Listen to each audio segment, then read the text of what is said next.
The sun rose over the Wind River Range that morning in June of 1847, and with it came a heat that would teach Silas Blackwood something every man who ever built a shelter in the high country should have known but had somehow forgotten. The air shimmered above the sage flats by 8 in the morning. By noon, the thermometer Silas kept nailed to the outside of his cabin registered 104 degrees. Inside, where he sat trying to repair a beaver trap, it was worse, much worse.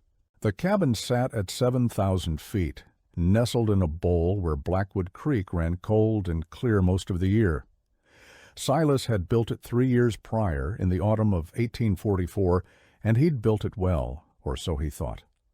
The walls were thick double logs, chinked tight with moss and clay. The roof was solid pine shakes, overlapped 3 layers deep. Not a drop of rain had ever found its way through.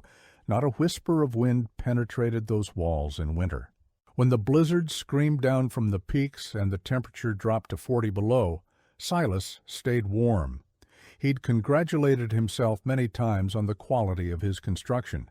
But now, in the brutal furnace of a high desert summer, that same cabin had become his enemy. The heat inside was suffocating, oppressive, a living thing that pressed down on him like a wool blanket soaked in hot water. Sweat ran in rivers down his face, dripped from his beard, soaked his shirt until it clung to his skin. His head pounded, his vision swam. The dried meat hanging from the rafters had begun to spoil, despite the salt cure.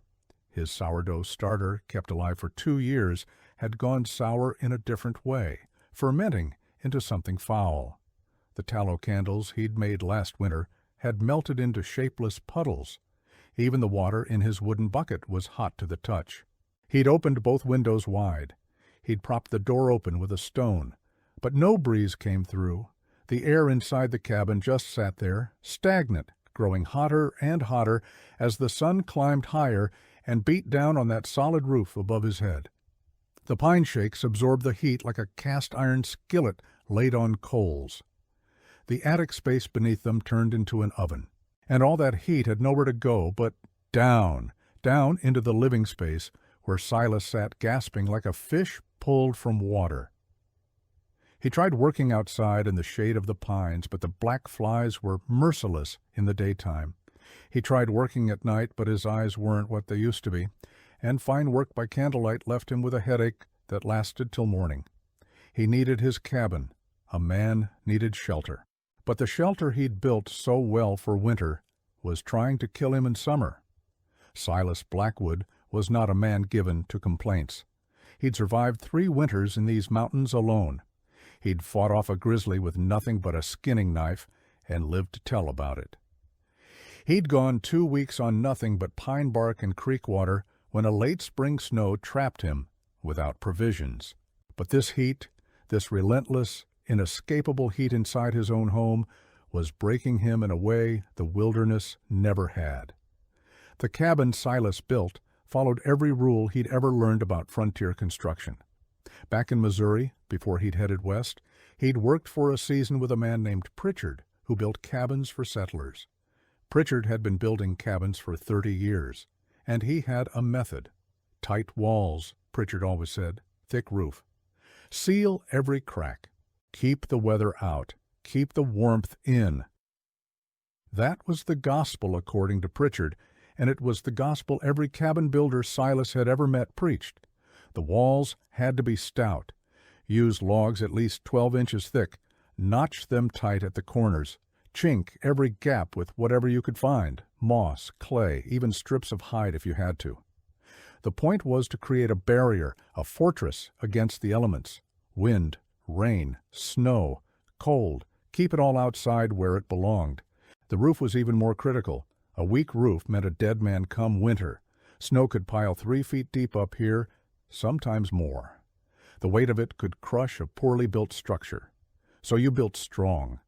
Thick rafters, solid pine shakes, overlapped so water ran off like a duck's back.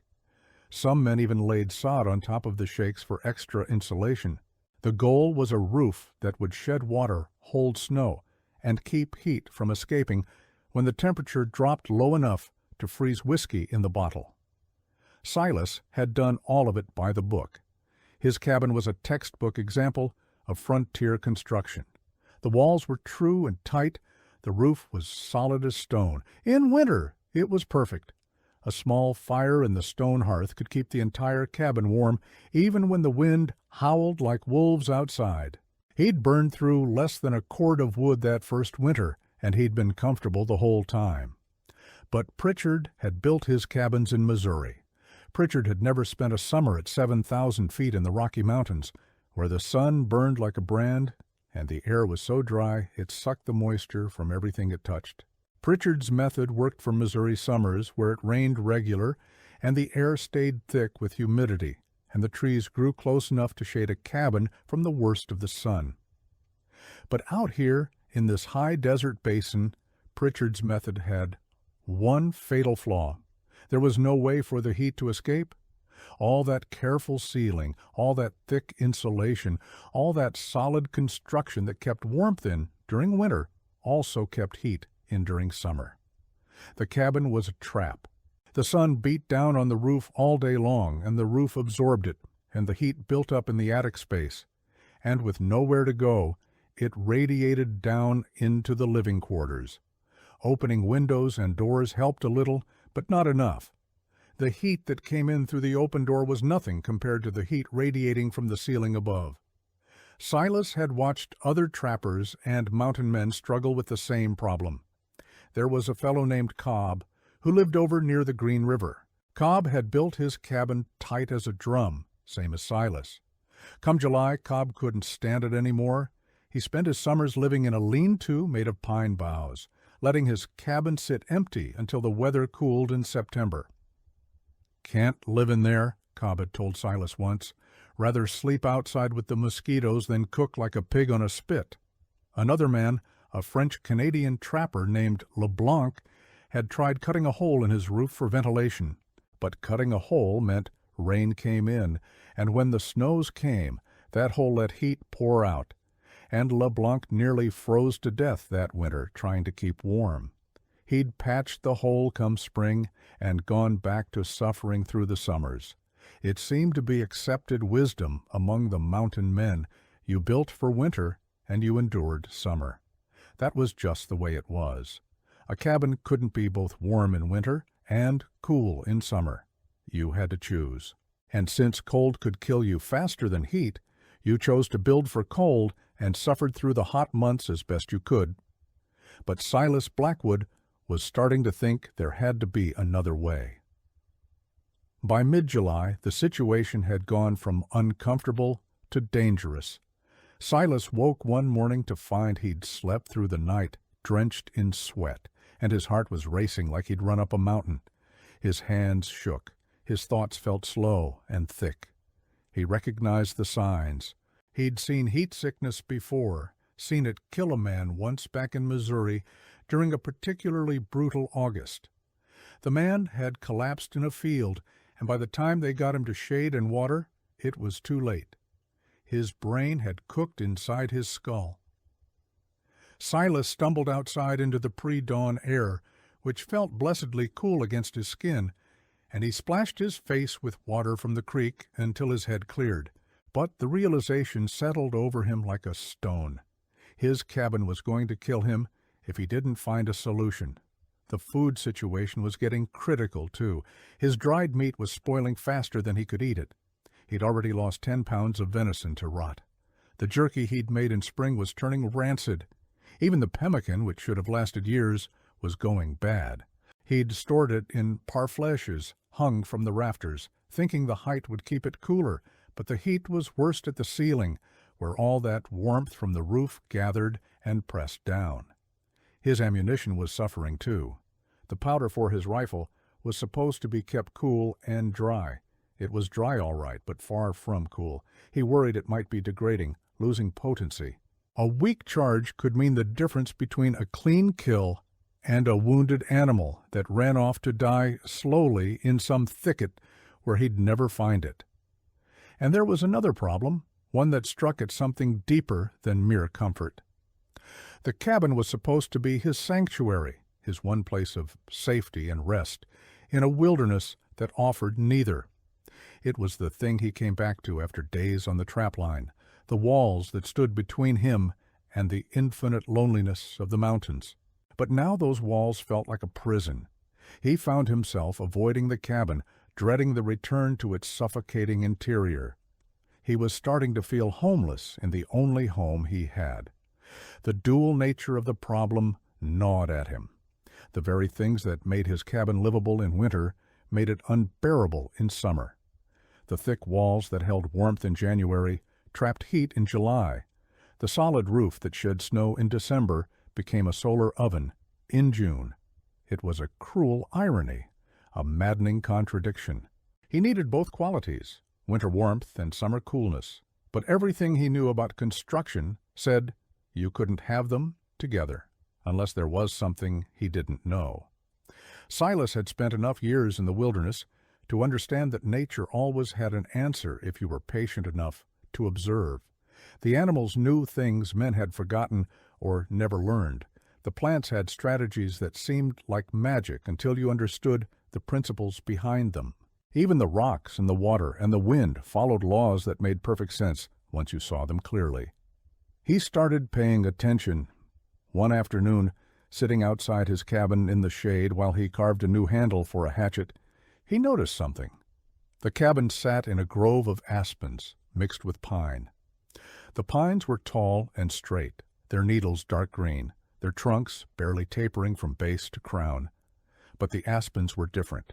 Their leaves flickered and danced in the slightest breeze, turning silver and green, and beneath those aspens the air felt cooler. He stood and walked among the trees, paying attention to the temperature.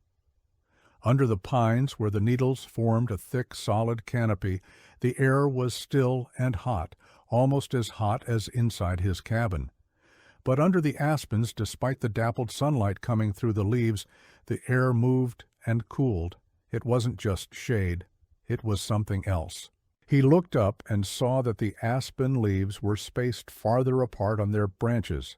Sunlight came through, but so did air.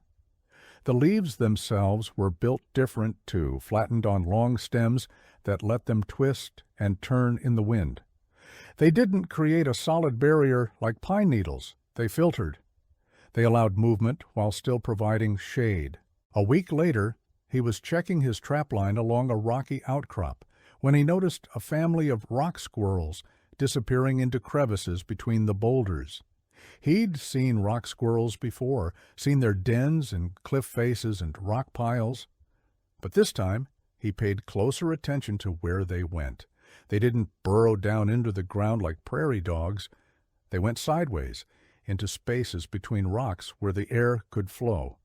He put his hand into one of the crevices after the squirrels had fled. The air inside was noticeably cooler than the air outside. Not cold, there was no ice or underground stream here, but cooler. And when he paid attention, he could feel a slight movement of air, a gentle draft flowing through the spaces between the rocks. Air was coming in somewhere lower down and flowing out somewhere higher up. The whole rock pile was breathing. That night, lying in his sweltering cabin with both windows and the door open wide, he thought about those squirrels. They lived in the rocks year-round. The same den that kept them warm in winter kept them cool in summer. How was that possible? The answer came to him slowly, not in a flash of insight, but in a gradual understanding built from observation. Air moved, that was the key. Cold air sank and hot air rose. Everyone knew that. But what he hadn't fully understood until now was that this principle could be used. The rock squirrels weren't just hiding in random cracks. They were using the natural flow of air through the rocks. Cool air from the shaded spaces below flowed up through the crevices, driven by the hot air rising and escaping from the top. The whole system was self-regulating. The hotter it got outside, the stronger the draft through the rocks became. He thought about his cabin's roof. Hot air was gathering up there right now, trapped against the solid pine shakes with the nowhere to go. What if, instead of trapping it, he let it escape? What if he created a path for that hot air to rise up and flow out? and in doing so, pulled cooler air up from below. The next morning, Silas rode down to a trading post 3 days' journey to the south. It sat at the edge of Shoshone territory, a place where trappers and Indians traded fairly with each other under the watchful eye of an old French trader named Duluth. Silas had met Duluth twice before and found him to be a man of unusual knowledge. Duluth had lived among the Shoshone for 20 years, had married a Shoshone woman, and had learned things that most white men never bothered to learn. Silas found Duluth sitting in the shade of his trading post porch, smoking a pipe and watching the river flow by. After the customary greetings and the sharing of tobacco, Silas told him about the problem with his cabin. Duluth listened without interruption, nodding occasionally. When Silas finished, the old trader smiled. "You built white man's house," he said, "strong for winter, but you did not ask the Shoshone how they live in summer." He led Silas to the edge of the encampment where several lodges stood. "You see teepee?" Duluth said, pointing. "Look at top." Silas looked. Each teepee had a conical shape, made of buffalo hides, stretched over long poles. But at the very top, where the poles came together, there was an opening, and extending from that opening were 2 flaps of hide attached to poles, positioned to catch the wind. "Smoke flaps," Duluth explained. "They open, close, turn with wind, but it is not just for smoke from fire. It is for air. Hot air from fire rises, goes out top. Cool air comes in bottom under the hide edge. The teepee breathes. In winter, you close the flaps tight, keep heat in. In summer, you open wide, let heat flow out. Same house, warm in winter, cool in summer." Silas felt something click into place in his mind. Of course, the teepee wasn't sealed tight like his cabin. It had an adjustable opening at the top that could be opened or closed depending on the season. When open, it created a draft. Hot air rose naturally and escaped through the top, pulling fresh air in from the bottom. It was using the same principle he'd observed in the rock pile, but deliberately, by design. "But a teepee is hide," Silas said. "I've got a solid log cabin with a solid roof. I can't just cut a hole in it like LeBlanc did. Rain would come in. Snow would pile up in winter." Duluth nodded. "This is white man problem. You think only one way. Hole that is always open, this is bad, yes. But what if hole can close? What if you make a teepee at the top of your house?" Silas thought about this. "A covering that can open and close? In old times," Duluth said, "before white man came, Shoshone lived in winter houses, not teepees, but houses made of brush and earth. Some had roofs that were different. They had," he paused, searching for the word, "a place for smoke that was covered. But the cover was—" He made a gesture with his hands, showing something that overlapped. The wind could go through, but rain could not. That night Silas lay awake in his bedroll, outside the trading post, staring up at the stars, thinking about what Duluth had told him. A covering that let air through, but kept rain out. An opening at the peak that could be adjusted. He thought about the aspens again, how they provided shade but let air flow. He thought about overlapping shingles on his roof, how the layers shed water by letting it run over and down, never straight through. What if he created a structure at the peak of his roof that worked the same way? What if he built a small roof above his main roof, raised up on supports with gaps all around? The hot air could escape through the gaps, but rain falling on the upper roof would shed down onto the lower roof, never getting inside. It would be like 2 roofs with a space between, and that space would act as a chimney for hot air. The next morning he thanked Duluth and started the journey home, his mind racing with possibilities. Back at his cabin, Silas stood looking at his roof with new eyes. The structure was sound. He didn't need to tear it apart. He just needed to modify the peak. The roof came together at a ridge line running the length of the cabin. Currently, that ridge was sealed tight, with a final layer of shakes meeting at the top. What he needed to do was create an opening there, a vent that ran the entire length of the ridge, and then cover that opening with a secondary structure that would protect it from weather while still allowing air to flow. He'd heard of something similar years ago, back in civilization. There was a name for it, though he couldn't quite remember. Ridge vent, cupola, something like that. But those were fancy architectural terms for houses in cities. What he needed was something rougher, simpler, something he could build with the tools and materials he had on hand. He spent 2 days thinking through the design, whittling small models from pine scraps, testing different configurations. The basic idea was simple enough. He would remove the top row of shakes along the entire ridge, creating a gap about 4 inches wide.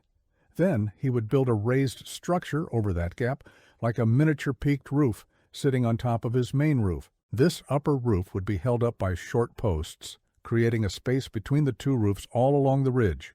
Hot air from inside the cabin would rise up through the gap he'd cut, flow into the space between the roofs, and escape out the open ends and sides. Rain falling on the upper roof would run down onto the lower roof, and then to the ground, same as always. The key was in the details. The gap between the two roofs couldn't be too wide, or rain would blow in sideways during storms. But it couldn't be too narrow, or air wouldn't flow freely. He settled on 6 inches. The upper roof would extend beyond the lower roof on both sides, providing additional protection from rain while still leaving space for air to flow. For materials, he had plenty of pine logs left over from building the cabin. He could split them into boards for the upper roof. He had extra shakes.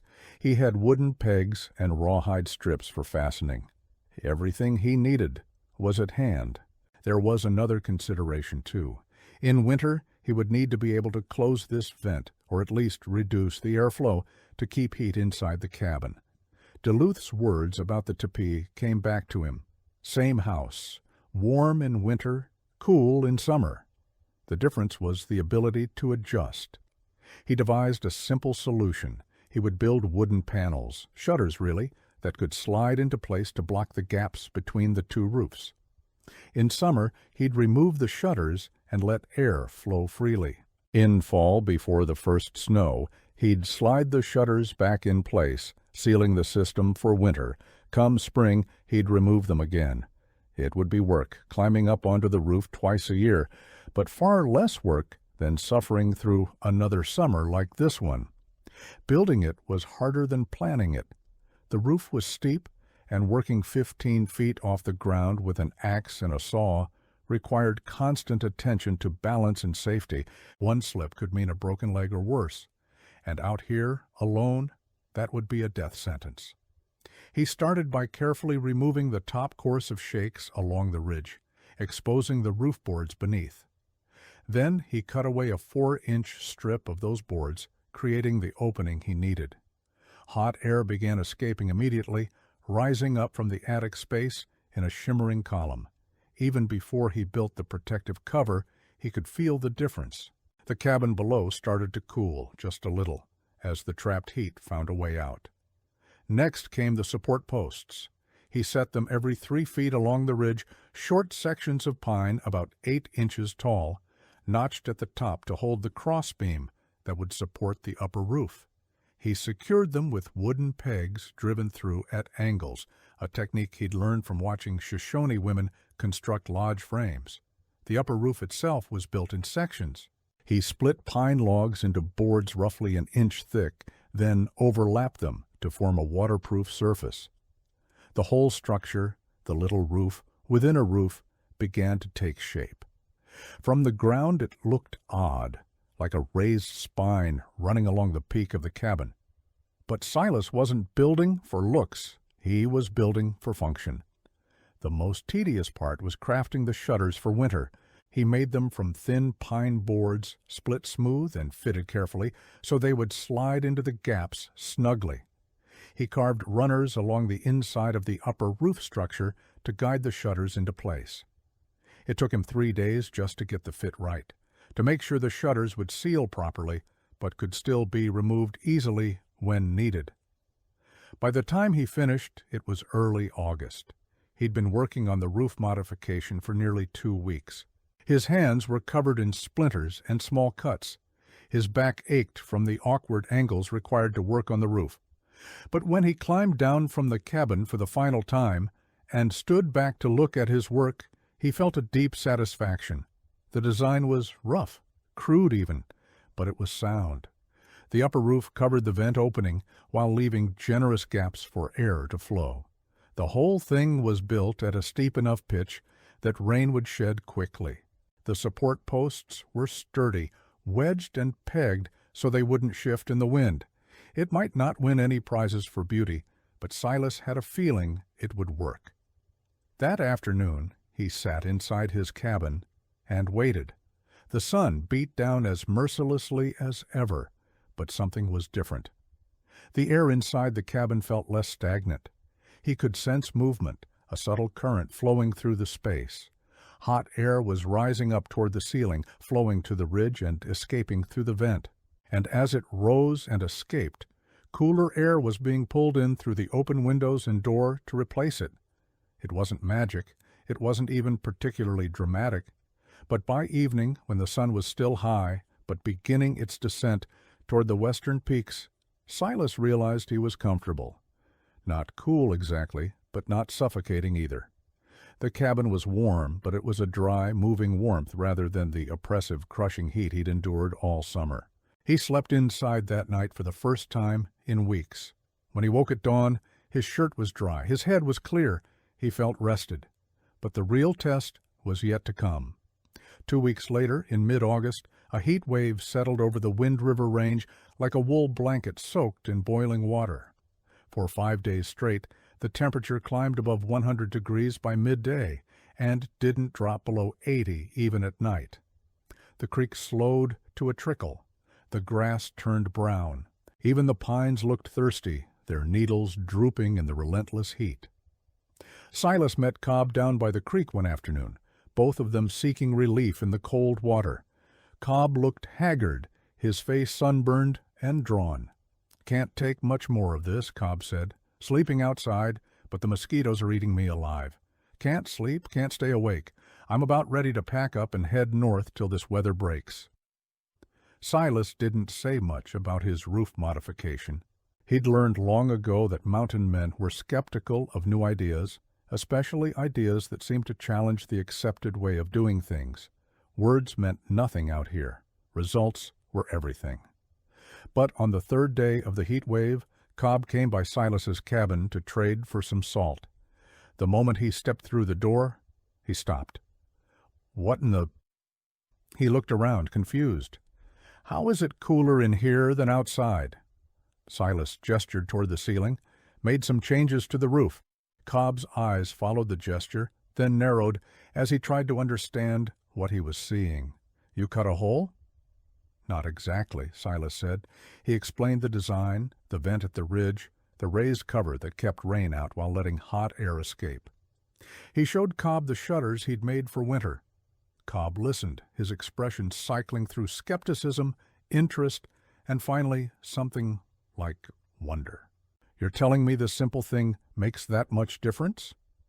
"Come back at sunset," Silas said. "I'll brew coffee in the cabin." Cobb did come back.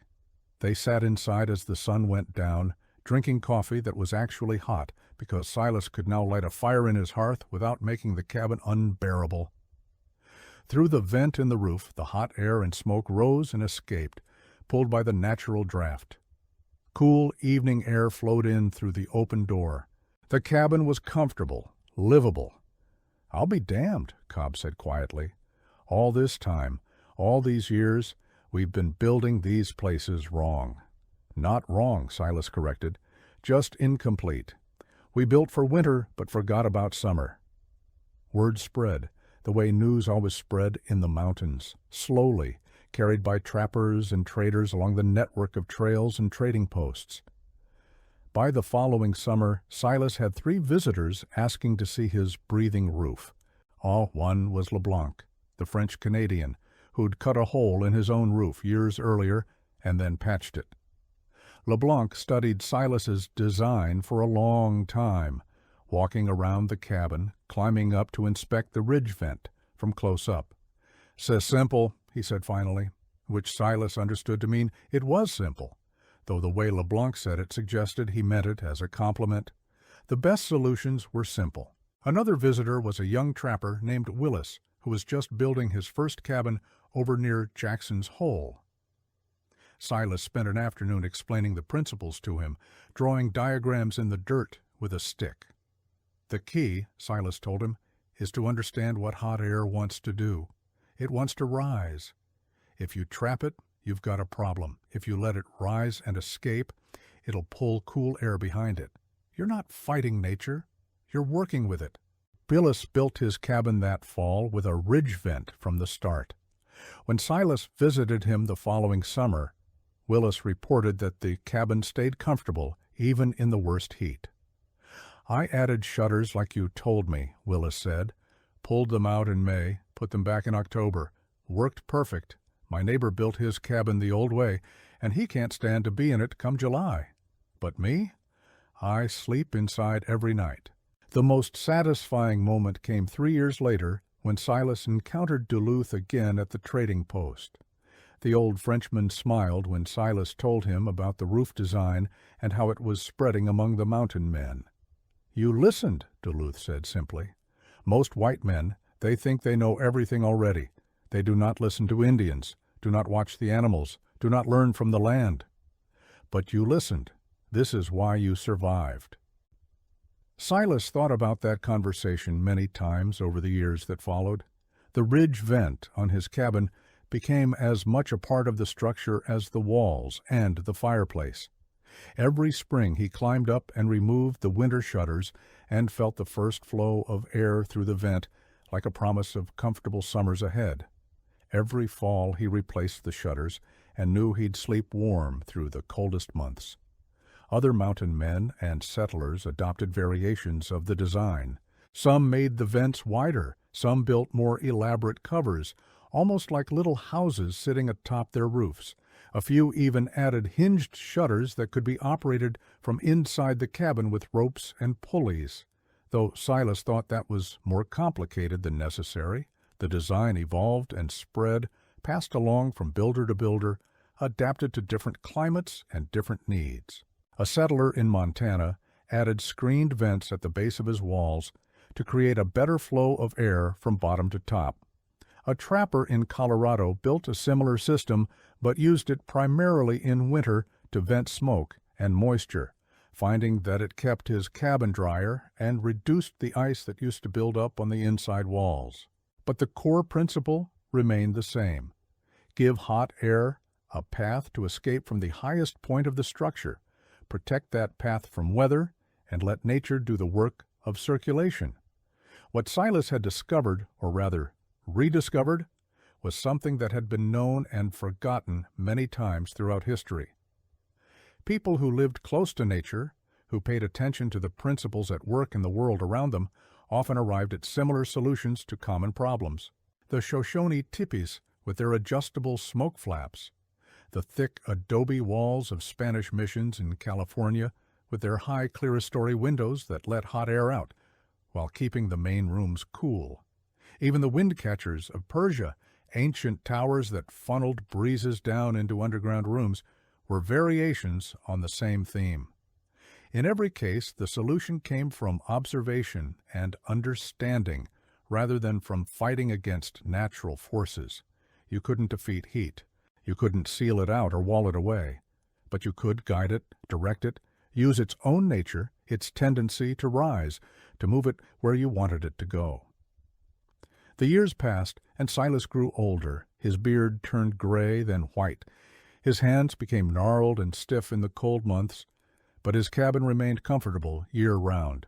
On the hottest summer days, when other men fled to the shade or went half-mad from heat, Silas sat inside his cabin in relative comfort, working on whatever task needed doing. On the coldest winter nights, with the shutters sealed tight and a fire crackling in the hearth, the cabin stayed warm on a fraction of the wood other men burned. He eventually took on a partner, a younger man named Thomas, who wanted to learn the mountain life. Silas taught him trapping and hunting, taught him how to read weather and sign, taught him 100 skills needed for survival. But one of the first lessons was about the cabin roof. A house isn't just walls, Silas told him. It's a system. Everything works together. The walls keep wind out, but they've got to let moisture out too, or you'll have rot. The roof keeps rain and snow out, but it's got to let heat out in summer, or you'll cook. You're not building a box. You're building something that breathes and lives and responds to the seasons. Thomas learned well. When he eventually built his own cabin 2 valleys over, he incorporated everything Silas had taught him. And when other young men came to the mountains, drawn by tales of adventure and freedom, Thomas passed the knowledge along just as it had been passed to him. The design came to be known among mountain men as a ridge vent, or sometimes as a breathing roof, though a few old-timers called it the Blackwood style. Silas never claimed to have invented it. He knew he'd simply remembered something that had been forgotten, combined observations from nature and from people who lived closer to that nature than he did, and applied the principles to solve a problem. By the time Silas Blackwood died in the spring of 1868, there were dozens of cabins scattered across the Rockies that incorporated his roof design. Some of the builders had learned it directly from him. Others had learned it from men who learned it from him. Still others had simply seen a cabin with a breathing roof, understood the principle behind it, and built their own version. The design faded from common knowledge as the frontier closed and people moved from isolated cabins into towns and cities. Manufactured homes with standardized designs replaced the custom-built shelters of the mountain men. Modern ventilation systems, electric fans, and eventually air conditioning made the old solution seem primitive and unnecessary. But the principle never died. Architects and builders continued to rediscover it.